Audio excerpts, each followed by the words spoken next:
to Plato's Cave. With me today, I have Cameron Boult.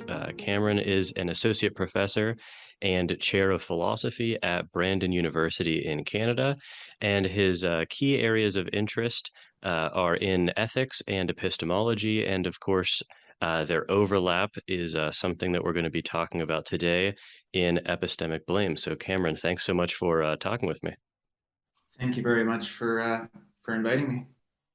So, I was reviewing kind of your larger work before this, and I saw that. So, is it right that you have a book under contract right now, called The Puzzle of Epistemic Blame? That's correct. Yeah. So Yeah, do you know the release date? I'm supposed to have everything into to OUP by June, um, Okay. and I'm on kind of the third draft of it, and I'm just sort of getting another round of sort of some comments from people. Mhm. And once I kind of digest the last few things I want to kind of fix and look at in the book, I think I'm hoping to maybe push it out a little bit earlier than that. Okay, nice. That's the first time I've ever heard of someone being ahead of schedule for a academic Well, book hoping publication. that's maybe Yeah, that's true. the operative there. Yeah, operative word there is hoping. So yeah, I think I mentioned this to you in the invitation email, but I we were so I'm in the master's program at Houston, and in one of our seminars we came across, or rather, it was assigned to us one of your papers, paired with one of Jessica Brown's papers on epistemic blame, and the concept really kind of gripped me, and I've continued to kind of like think about it since, and it's really a super interesting topic that is more or less a direct parallel to the moral blame debate, which was a debate that I was also interested in before reading about this. So I guess maybe in talking about epistemic blame, I guess maybe we should get the concept on the table at first. So when we talk about epistemic blame, in your view, what are we talking about? Yeah, I guess the way that I like to frame sort of the concept is it's a kind of blame that's directed uh, towards someone for an epistemic failing Mm. from the epistemic point of view. So sort of that those two components I think are important to emphasize, because I think we can sometimes blame people, for epistemic failings in a way that's not really deserving of like distinctive treatment. Like I think Mm. sometimes, we form biased beliefs or, oh yeah, I'll just stick with that example, and that kind of just seems like blameworthy in a garden variety, like morally blameworthy kind of way. Like if you've got deep prejudices or something, Mhm. that are also epistemically flawed. So it's when the kind of blame that we're directing at someone for an epistemic failing, um, when it's like done from the epistemic point of view, right? Sort of Mhm. specifically qua epistemic failing. Then it sort of seems like there's something distinctively interesting, or at least worthy of further examination, that we may or may not be able to kind of get a handle on theoretically just with existing resources in the moral blame literature. Yeah, yeah. And I guess also paralleling the moral blame literature, there's, I guess, a lot of, and this is something we'll talk about, but there's a big discussion about sort of different conceptions of what we mean by blame, what it means to blame people. But if I understand correctly from, your writings and the other things that I've read, it does seem like ubiquitous to all accounts of blame in the epistemic literature, but also in the moral literature, it is always, blame is a negative um, evaluation or affect towards others. It's it's always going to be in the negative direction, and it's always going to be in response to, I guess, in the moral domain, it's often in response to something someone did. But in the epistemic domain, it's going to be responding to, like you said, epistemic concerns around either propositional beliefs or belief formation, or it's going to have to do with sort of for lack of a better word, like epistemic domain material in some sense. Is that right? Yeah, and no, so that's a really good point. I mean, it's kind of a central topic in kind of moral philosophy that discusses blame, is like what's the nature of blame exactly? and is there one, or is there something kind of like centrally, or central to the concept of blame that we can say kind of unifies all the things that we pre-theoretically think of as blame? Um, but I think, yeah, you're right. Like one thing everyone agrees on is it's like a kind of negatively valenced response. Um, Beyond that, I'm not entirely sure if there's a huge amount of agreement actually, like whether it requires an affective component, um, whether it needs to be outwardly expressed. There's so many different kinds of sort of dimensions to our blaming practices that make it a super hard issue. But I guess, one thing that I kind of like to focus on as a sort of, I think of it as a theoretically neutral starting point, is that like whatever blame is, and this I think holds true of both moral and epistemic blame, it's a kind of response that goes beyond just negatively evaluating.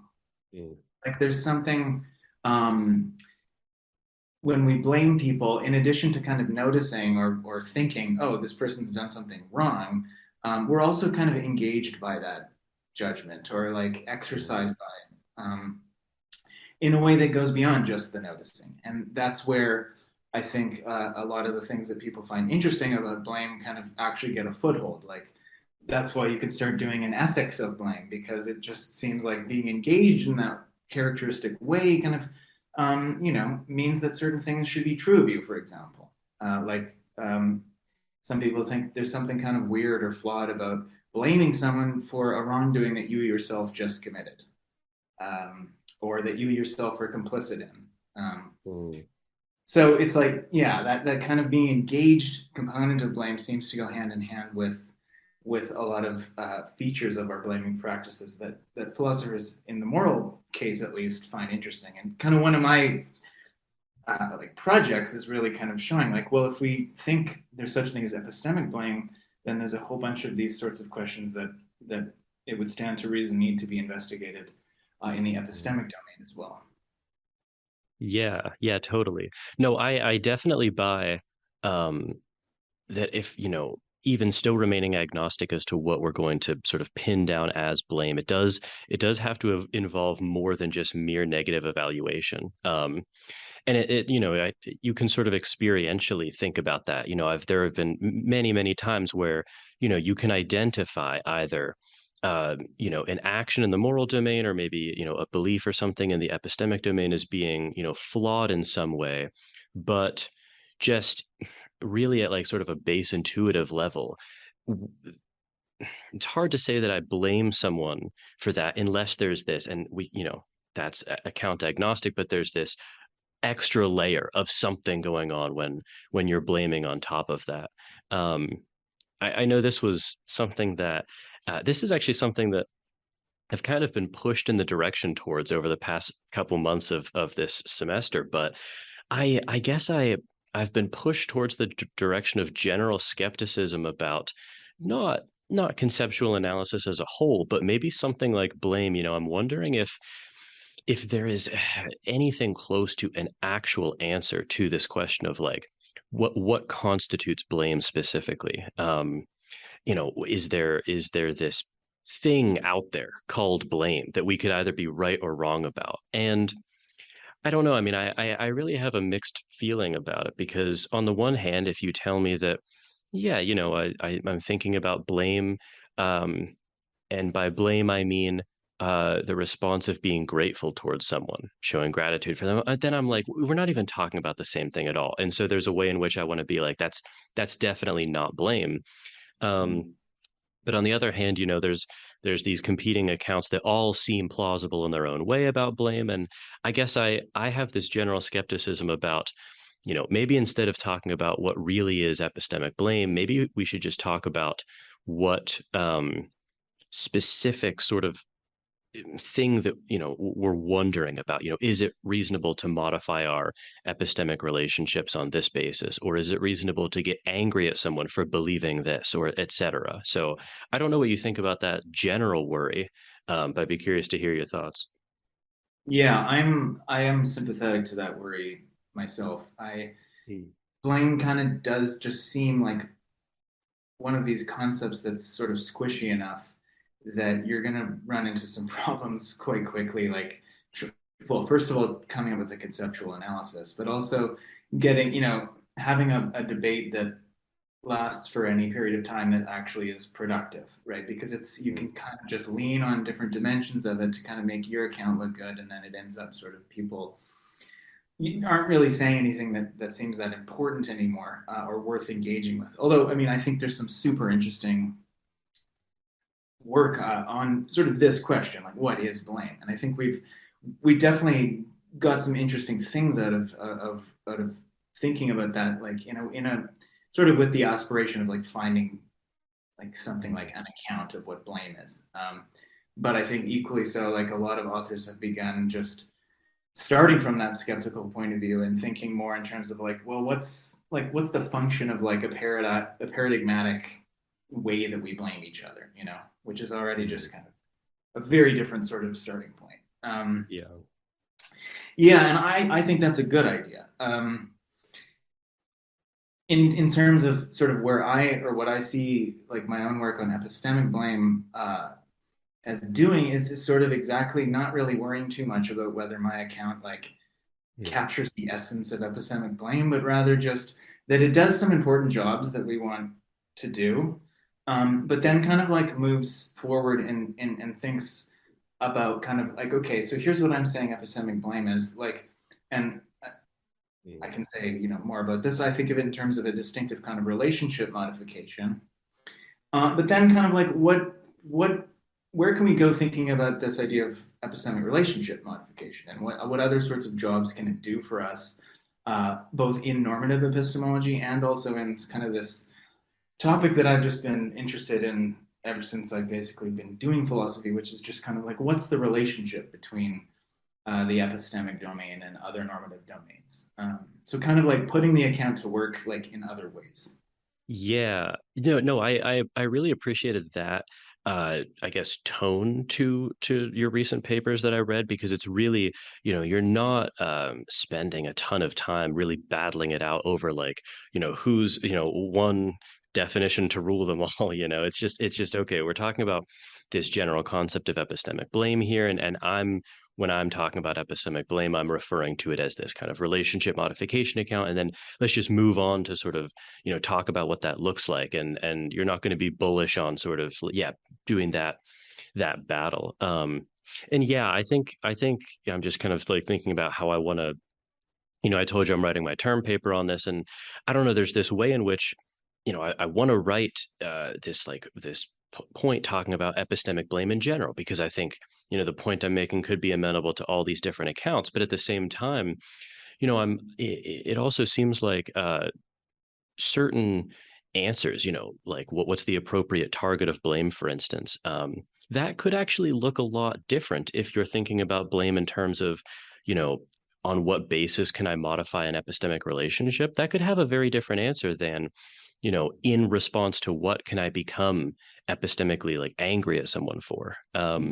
So I don't know. It's still like, I need to kind of think these questions through and figure out like what manner in which I want to like write about these things because it seems like a fine balance that has to be walked Yeah, for sure. I mean, in a sense, that's sort of exactly how I got to thinking about epistemic blame in what's essentially Scanlonian terms, like the whole relationship thing, like that. He's very famous for spending a chapter of moral dimensions, like basically almost like as if it's an afterthought or something, coming up with this account of what blame is. Mm. Which I don't, and I think he's explicitly said he doesn't think of it as a definition or an analysis in any way. I think in a later Mm. piece, he calls it an interpretation. Uh, but Okay. it's kind of become like considered like one of the options for Mm. thinking about what blame is, sort of.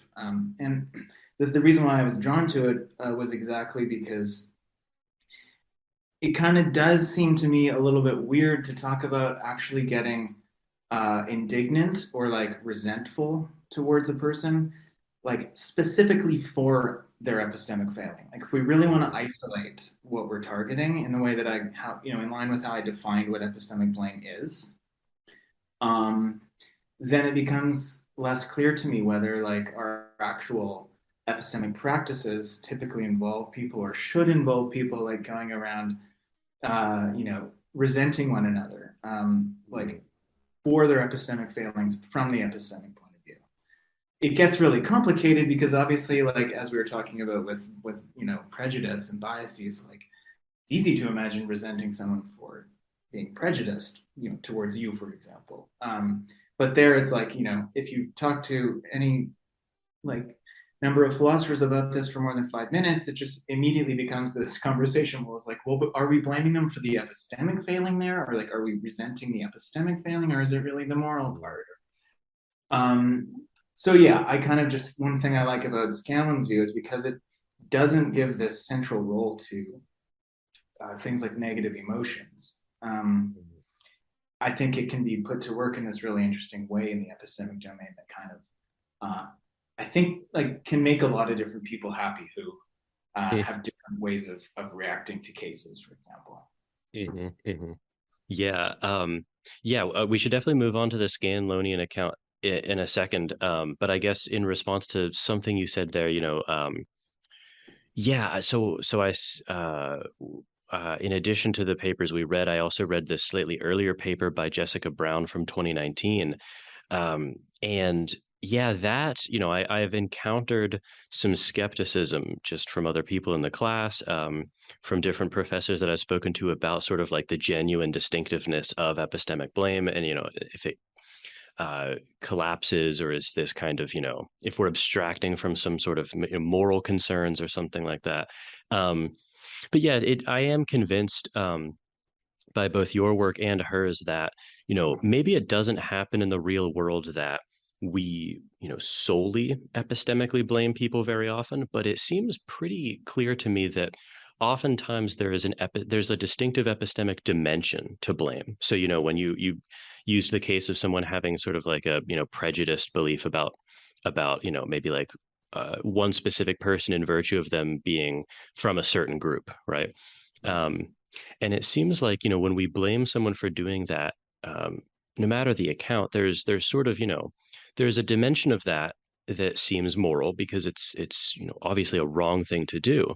But there also seems to be this like distinctive aspect of blame that is epistemic in nature, that is targeting the fact that this is so obviously something that you should have known better about, or like you're really allowing these just like very obvious biases to influence the way that you actually think about people. And so yeah, it seems like um, even if someone raises this criticism that we never purely epistemically blame, I don't think that that undermines the genuine distinctiveness of an epistemic dimension of blame. I don't know if that is like an argument that has already been used in defense of epistemic blame, but it seems like, if you bite that initial bullet, you still can retreat to the place of saying, well, there's a distinctive dimension of blame that's often epistemic. Yeah, I think that's a really nice way of putting it, and I think that's a nice way of kind of just being ecumenical in a sense on the whole issue, because Mm. I think a lot of people will agree to that point where it's like, okay, even if there's no like time when this happens purely in isolation from moral Mm. considerations or something like that, it does seem like there's lots of cases where like there's layers or like there like you're putting it dimensions Mm. to what's happening in our blaming practice. Yeah. So okay, so on to the Scanlon account, because I love this account actually. It really makes sense of the way that I um have sort of pre-theoretically thought about and engaged in these sort of practices. So we've mentioned that it is kind of centered around this idea of relationship modification, but maybe if you could just explain what you mean by sort of epistemically modifying relationships. Right. Yeah. So I guess the basic idea is so Scanlon's original account uses this notion of a relationship and relationship modification, and he kind of means relationship in like a slightly technical sense. And I think in kind of borrowing and drawing on some of his ideas, like I went maybe even more technical with just how I'm understanding the concept of a relationship. But the way I like to think of it is it's just basically reciprocal sets of intentions and expectations that we have towards one another in light of you know, certain practices that we may be engaged in. So like there can be different kinds of relationships, like professional relationships, friendships, romantic partnerships.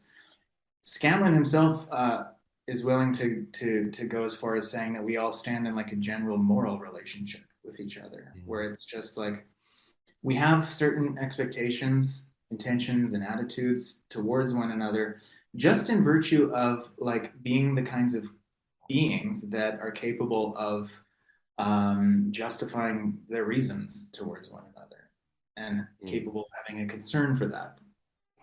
So it's not like a huge kind of stretch to sort of take that idea and say, well, okay, maybe there's like an epistemic relationship, a general one, you know, a kind of relationship where, again, this is like it's not like the perfectly ordinary sense of the term relationship Mm. that we have towards other members of the epistemic community just in virtue of being the kinds of beings that are capable of like epistemically justifying their actions and attitudes and being capable of showing a concern for that. And from there, I sort of just take that idea and suggest like, okay, well, maybe our epistemic blaming practices can just be understood as a kind of a distinctive way of modifying that relationship um, in response to judging that someone's done something to impair it, which is it really is just like a mirror of what Scanlon's doing. You just kind of have to um, fiddle around with like some of the details to sort of make it seem plausible in the epistemic case. Yeah, it was sort of it was an interesting experience, talking about this in the seminar because, some people voiced like very skeptical kind of considerations of, do I have, epistemic relationships? Do I modify those? But for whatever reason, your account instantly clicked with me because it just seems obvious to me that I do, um, have at least like epistemic dimensions to different relationships. So, like, I'm thinking about, I have, sort of a wide swath of friends, and there are, and so you talk about, this is an aspect of your account that I think you've borrowed from Scanlon as well, if I understand correctly, which is that we blame in response to people falling short of the normative ideal, not only in general, but of that specific relationship, right? So I was sort of thinking about, there are certain friends that I have where I place, you draw on this concept too, like a huge amount of trust in their sort of epistemic abilities, and I view them as, just like a like an epistemic collaborator on any question, right? I can discuss anything with them, and I value their input. But there are other people, with whom I only sort of value their input on maybe like a certain range of questions, or maybe like, in the negative sense, not on a specific range of questions. Maybe, there are people in our lives who, like, we just can't talk about politics with, or just talk about religion with, or something like that. Um and so it seems right to me that we look at the ideal of sort of specific relationships that we have. um and so, for some people, I expect, more from them. Sort of demand like a higher level of epistemic virtue, um, than I do for others. And I guess, I take it, but I'm curious if you see that as sort of like I would assume that you see that as a strong point of your view, that it can be sort of mapped onto different relationships in a way that is like a more general or like platonic ideal wouldn't be able to map on specifically like that. Yeah, it is kind of one of the things that I sort of think is a nice constructive like feature of thinking in this way is and this kind of goes back to what I was saying about focusing more on like going forward from an account rather than just kind of like showing that it captures the essence of something. And this is just obviously whatever's going on, like when we blame each other for our epistemic failings is really complicated. Like there can be so many different flavors to that, and there can be so many different contexts where it seems, those different flavors can be more or less appropriate, and where it's unclear, like kind of really what's at issue. And I think it's exactly this feature of our social lives that we are all kind of like, I guess I like to think of it in terms of like a nested set of Mm. relationships. Like, you've got some friends that you're also in professional relationships with. You've got, partners who are also your friends, and you've got, the way I would put it is we, in addition to being in an epistemic relationship with each other on just that general starting point sense, Mm. um, we may also, someone may be your doctor or your student. And so I think just using the super familiar and like very natural idea that like sometimes our relationships, the types of relationships we're in with people like overlap, that just to that extent is going to be the case, or the extent to which um, our epistemic blame is kind of going to be impacted by or intermingle with other types of blame. And so it'll just be, you know, on a perfectly general kind of like relationship based account, blame in any domain is just a modification of a certain kind to the intentions and expectations that are literally constitutive of Mm. a given relationship. And so, because we're in nested relationships, those intentions and expectations that are constitutive of each type of relationship we're in can just interact with, or kind of be used to just structure kind of like what is going on in a given case. Just to take a really, I think, straightforward example, it's like there's obviously something different about the way you're going to react to your doctor for like negligently not knowing the latest findings in whatever like disease they specialize in comparison with just like discovering that your mom doesn't know the latest findings about that disease. Mhm.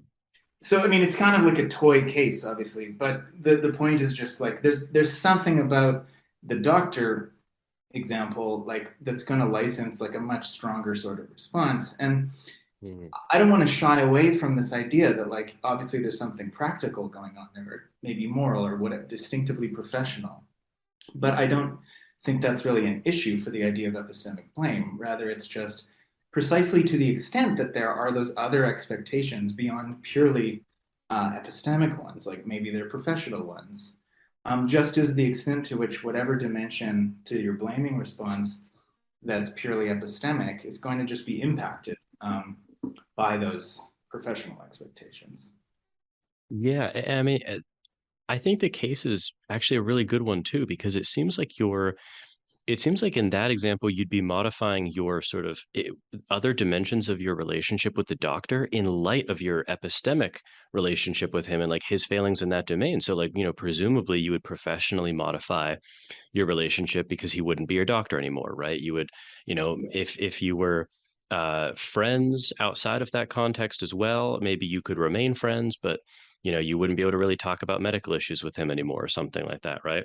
But all of those modifications seem to be resulting from this core epistemic failing that he's had. And it's not it's a professional failing, and maybe a moral one too, but it's a failing of those two in light of the fact that it's an epistemic failing. um at least that's how I see it. Yeah, and I think that, yeah, I'm very convinced by that example. Yeah, and I mean, it's just sort of the thought being that, like, depending on what sorts of expectations are at play in a given relationship, like certain epistemic failings can take on greater or lesser significance, is, in kind of another way. Yeah, that's right. Yeah, so okay, so a question about the account then. So okay, so if I'm understanding it correctly, there are sort of three conditions, maybe we could say, of this like Scanlonian epistemic blame. So it seems like you have to be in an epistemic relationship with someone in the first place.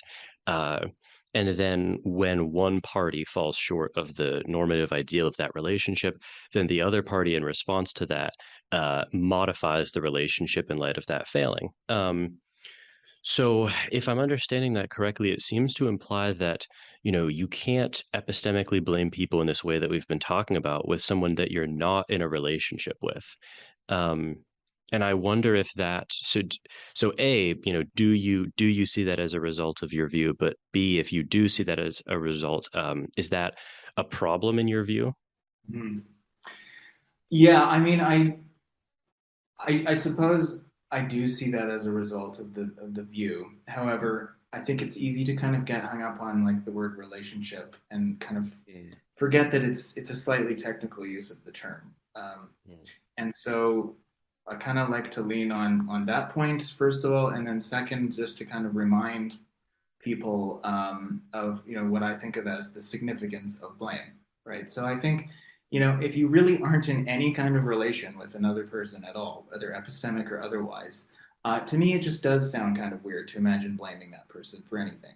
Um, it doesn't sound weird to imagine judging that they're blameworthy, where like what we mm, mean by that is like if someone else would be perfectly within their rights to blame them, but to actually be exercised in a way that's kind of like characteristic of blame, even epistemic blame, the thing that sets epistemic blame apart from just negative epistemic evaluation.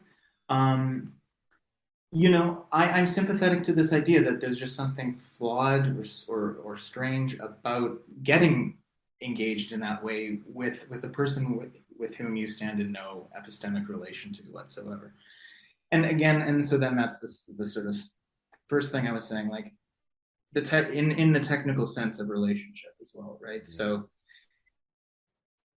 I think this is something that it's very easy to kind of like block out a little bit. It's like, wait, we're all in an epistemic relate, like just in virtue of being creatures, we're capable of like justifying their beliefs or however you want to frame it exactly.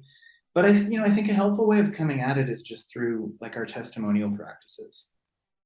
It's just it's a pervasive feature of human social and political life that we rely on each other like for information in just utterly pervasive ways. I mean, this is just a platitude. And I think, as a reflection of that, we tend to just epistemically trust the word of other people, mm, at least within specific domains or on specific questions given the context, unless we've got some sort of defeating reason, right? Or mm, something seems amiss about the situation.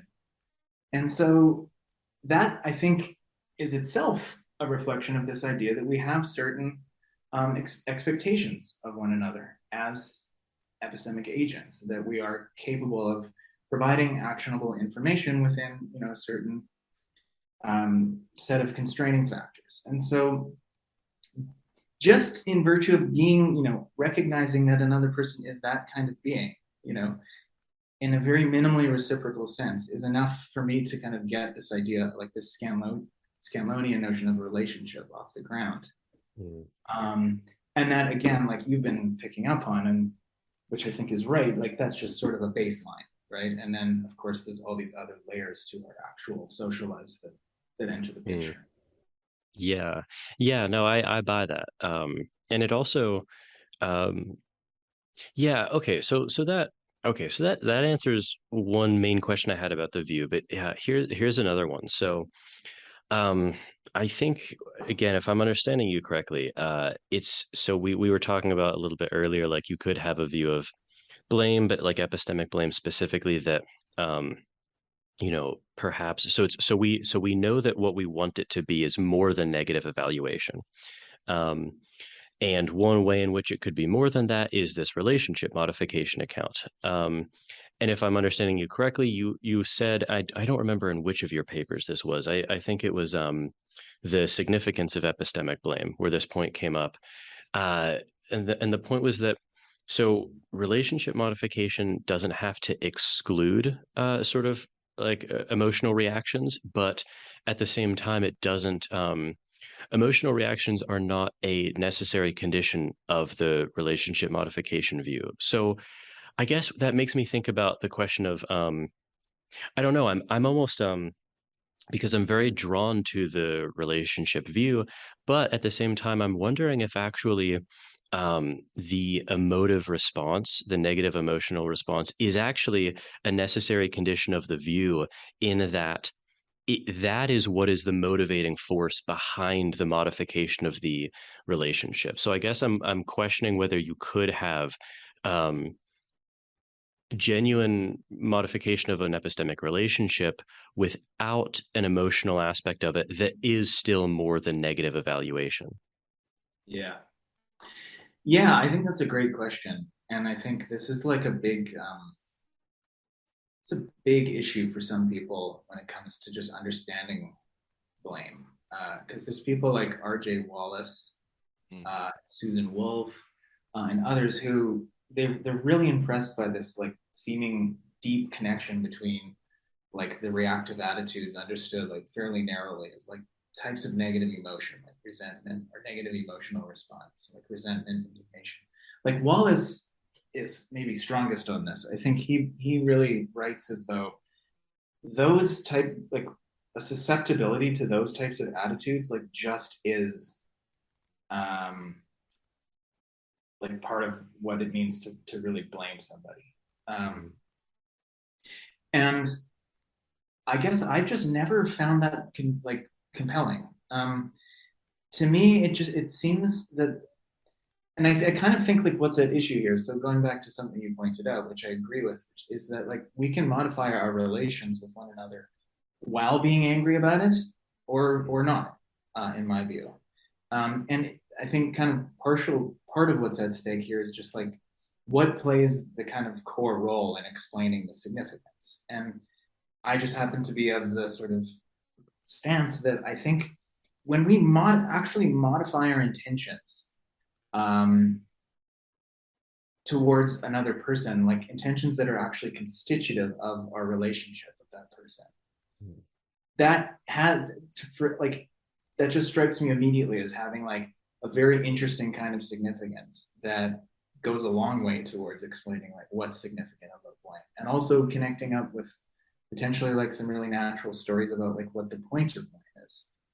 Whereas I don't find it as immediately obvious that like things like getting angry have that kind of weight because we all kind of know about those moments where we get really pissed off at somebody and it's like it's not that big of a deal.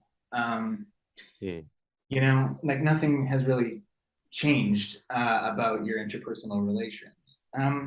So again, this also comes back to the squishiness of blame, right? Because like there's an obvious sense in which like when you're getting like really mad at your friend because you think they wronged you, like that's blame.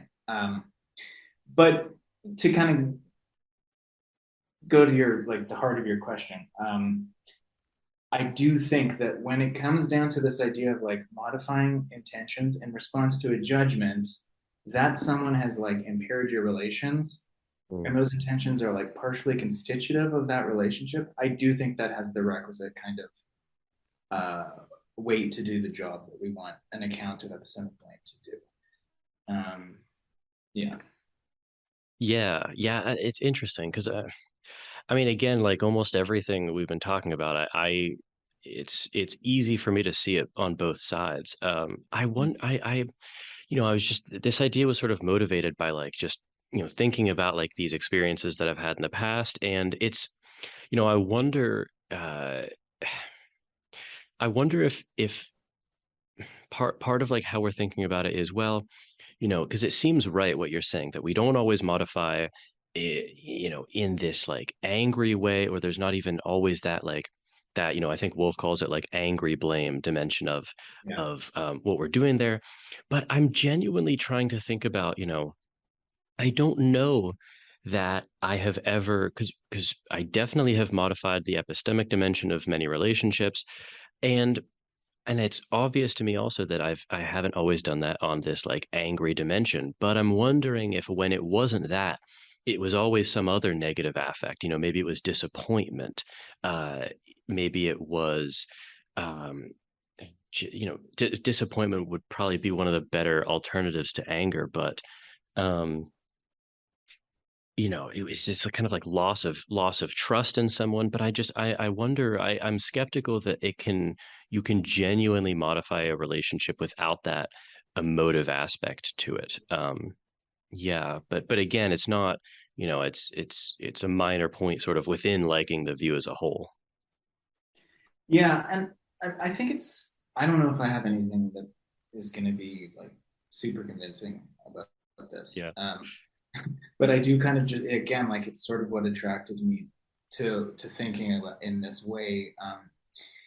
Regardless of whether I think like it's very hard to defend a Scamlonian view, like um, in the moral case, actually, like not hard, but like a lot of people are, it's like a controversial view. Like obviously all views are fairly controversial, but like it seems to me when I'm talking to people, most people are basically what would get called Straussonians. Like they just Hmm. think blame, like the interesting kind of blame is like it's like resentment, indignation, like these kinds of negative emotional responses. And a lot of people like just find that the Scamlonian blame, like just it's too insipid or um, it's just not real blame or Hmm. an interesting kind of blame. But that's sort of exactly what I think is useful about it for the epistemic case, is because um, even if it's true that we sometimes genuinely like get angry with each other for our epistemic failings from the epistemic point of view, that's far less of a distinctive and like characteristic feature of I think our epistemic practices. And so an account or a way of thinking about the significance of blame that doesn't rely on those types of emotional responses is exactly what I find attractive. But I totally see where you're coming. This whole discussion just sort of divides the room. I find this half the room is perfectly happy to kind of jump up and down and get really angry with each other for their epistemic failings, and the other Yeah. half isn't. Yeah, yeah. Yeah, it may I mean, it may come full circle to there not being sort of a distinctive thing that blame in general, let alone epistemic blame, is picking out. And yeah, it just might make a lot of sense to talk about these things sort of on their own terms or like, on their own merits. Yeah. So, okay. So, in the little bit of time we have left, I was actually wondering if I could get your reactions to like some things that I was thinking about in this, in response to your papers and some of Brown's specifically. So one thing that jumped out. Um, so I read Brown's papers first, and then yours actually, and uh, this idea or this sort of concern. Was really born of a lot of Brown's examples. And the interesting thing is that it seemed like some of the things that you were using kind of didn't sit on the fence, but they were partaking in both sides. So I want to hear your thoughts about this. Okay, so it seems like, there's this question of sort of the target of blame. And what I mean by that is sort of like, what we point at and say like we're blaming someone for, right? So like in the moral domain you say like, I'm blaming you for purposefully stepping on my foot or whatever, right? So it's sort of that in virtue of which you blame for. So Brown has these examples where she's trying to motivate the concept of like epistemic blameworthiness, and she talks about us epistemically blaming people for their beliefs.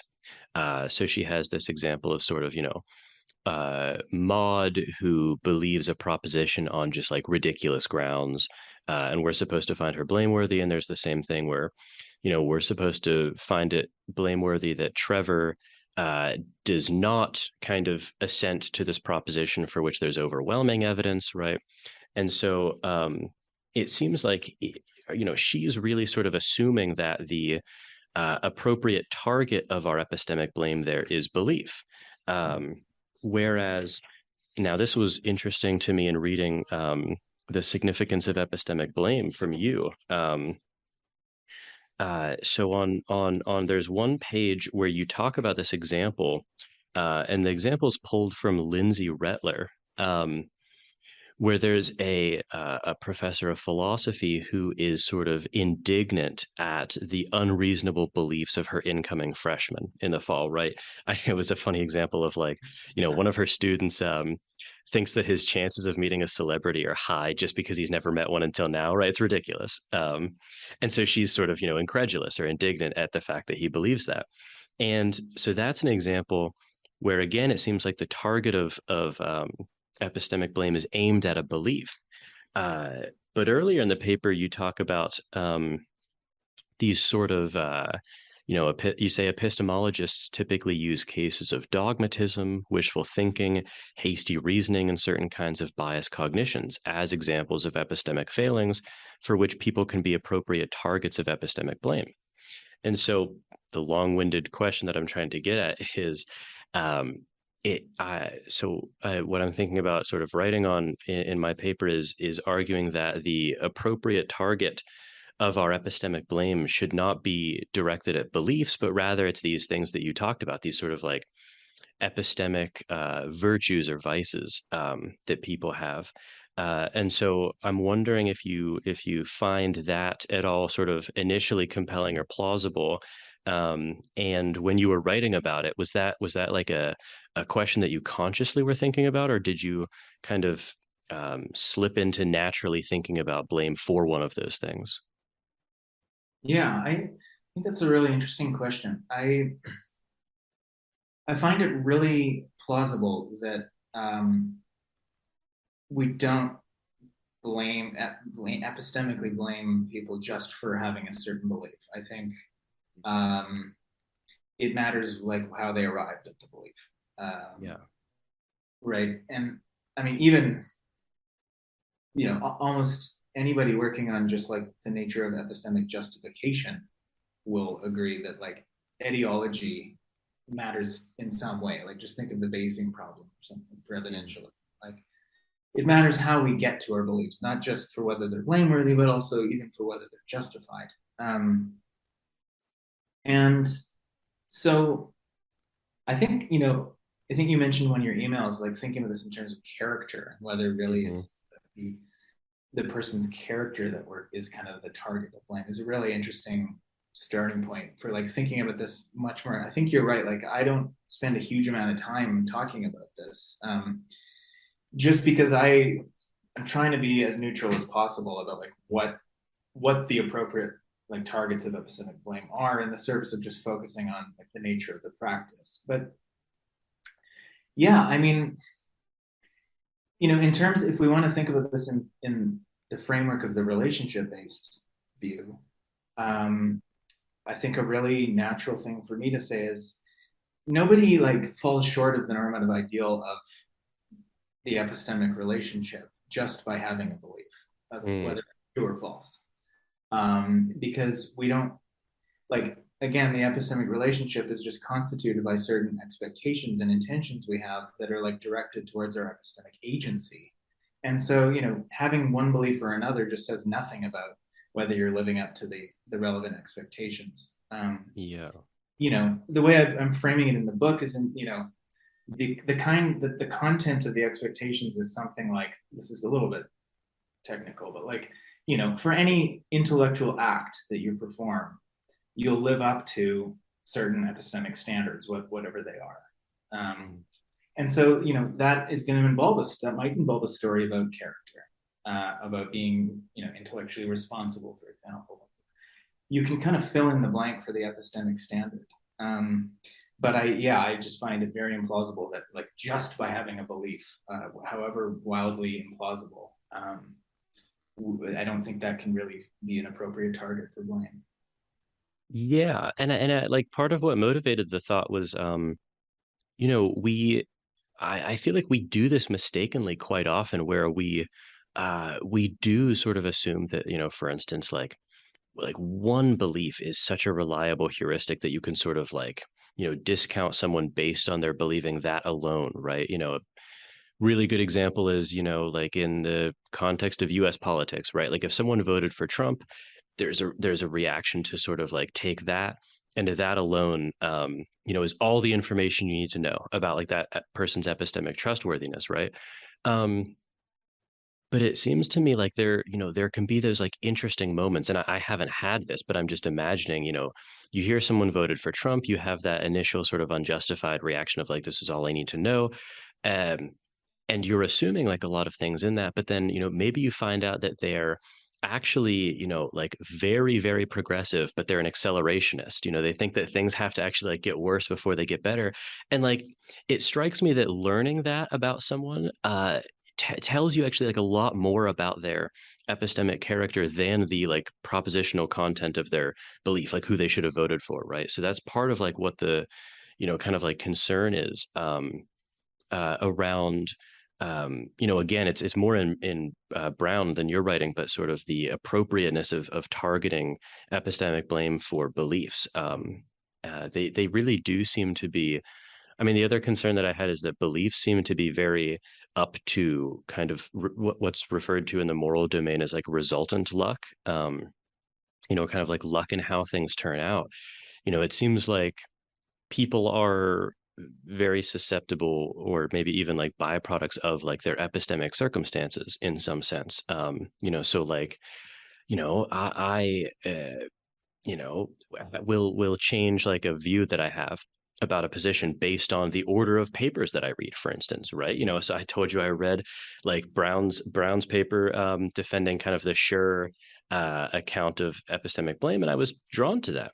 And then I read your account, and now so my view shifts, and it seems like if you just change the accident of what if I had never read your paper in the seminar, I might actually be subscribing to like this different belief. So it seems like the propositional like content of our beliefs is very much up to luck in a way that our epistemic character is more immune to. I don't know that I want to say like completely immune to, but I think it makes sense to sort of blame people in light of um, their epistemic virtue or vice as opposed to that.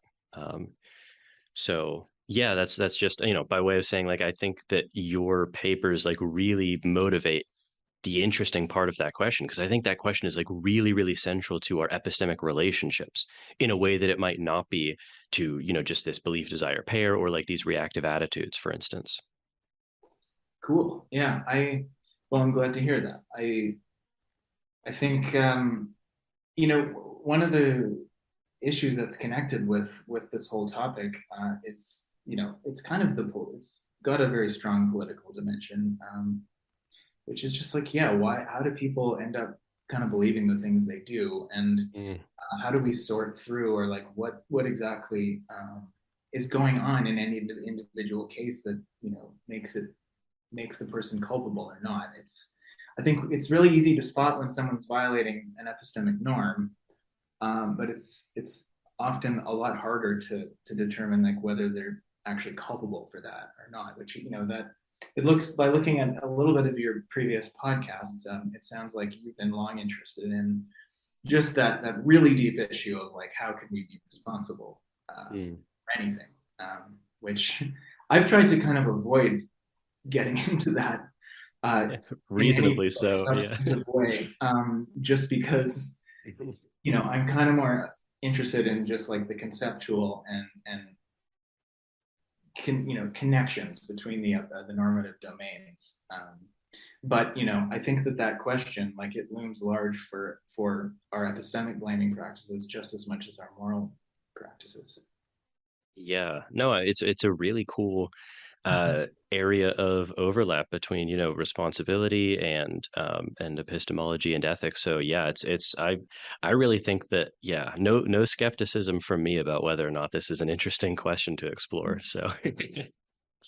um so yeah, I guess we're coming up on an hour here. So I mean, first of all, thank you so much for the time. I really enjoyed the conversation. And I will post links to the three recent papers of yours that I've been referencing. But if people want to kind of like learn more about like you and your work, where should they go to find that? I guess the easiest place is just I have a website which Mhm. um, I can link that as well. yeah, I can Okay. give, yeah. It's the Weebly one. Yes, yeah. Okay. I have the link for that. Yeah. Okay, Yeah, cool. Uh, it mentions the book, and there's a synopsis of the book on there, and that's sort of what I like to think of as kind of the culmination of what I've been thinking about on this topic, and I'm more than happy to send out drafts to if people want to have a look. yeah, Not yeah. least because I'm still in the market for feedback on it. So Yeah, definitely. Yeah, the book sounds awesome. If your work that I've read is any indication, it should be great. So yeah, I'm really looking forward to it. Great. All right. Stay on the line if you would for a second. But yeah, once again, thank you so much for doing this, and for people listening, I hope that you enjoyed our conversation, and hopefully you will tune in next time. Thanks so much. It's been really fun.